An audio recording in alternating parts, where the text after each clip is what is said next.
கலியுலகத்தில் கண்கண்ட தெய்வமாக இருக்கிற நம்ம முருகனை பற்றி தான் நம்ம பேச போகிறோம்.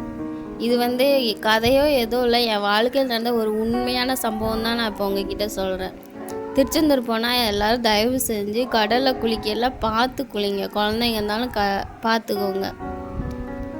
திருச்செந்தூருக்கு ரொம்ப நாள் கழிச்சு நாங்கள் சேலம் பக்கம் இருக்கிறோம். சேலத்துலேருந்து அங்கே திருச்செந்தூர் போயிட்டோம். ஏதோ ஒரு ஃபங்க்ஷன்னால அங்கே போயிட்டு அப்படியே சாமி பார்த்துடலான்னு கோயிலுக்கு போயிட்டோம்.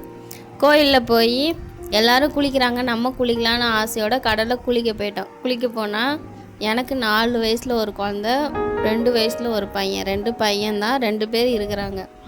என்ன கடலில் குளிக்கிறோம். குளிச்சுட்டு என்னாச்சுன்னா எங்கள் வீட்டுக்கார் 2 பையனையும் கையில் ஒட்டுக்கா தூக்கிட்டு கடலுக்குள்ளே போயிட்டார்.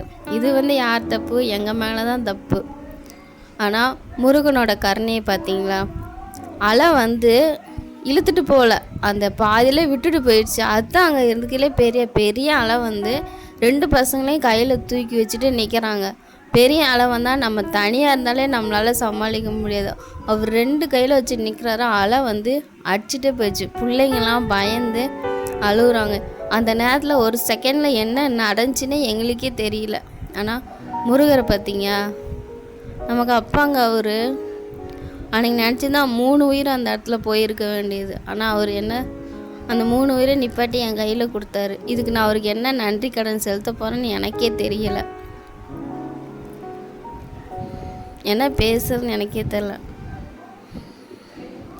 திருச்செந்தூர் போகிறவங்களுக்கு வாழ்க்கை ஏதோ ஒன்று மாறுமாங்க. என் 3 உயிரை காப்பாற்றி கொடுத்தது என் முருகன் தான். இதை நான் பெருமையாக கம்பீரமாக சொல்கிறேன். தயவு செஞ்சு யாராச்சும் கடலுக்கு போனீங்கன்னா குழந்தைங்கள விட்டுறாதீங்க. பார்த்து பத்திரமா போயிட்டு குளிச்சுட்டு கூட்டிகிட்டு வாங்க. வெற்றிவேல் முருகனுக்கு அரோகரா.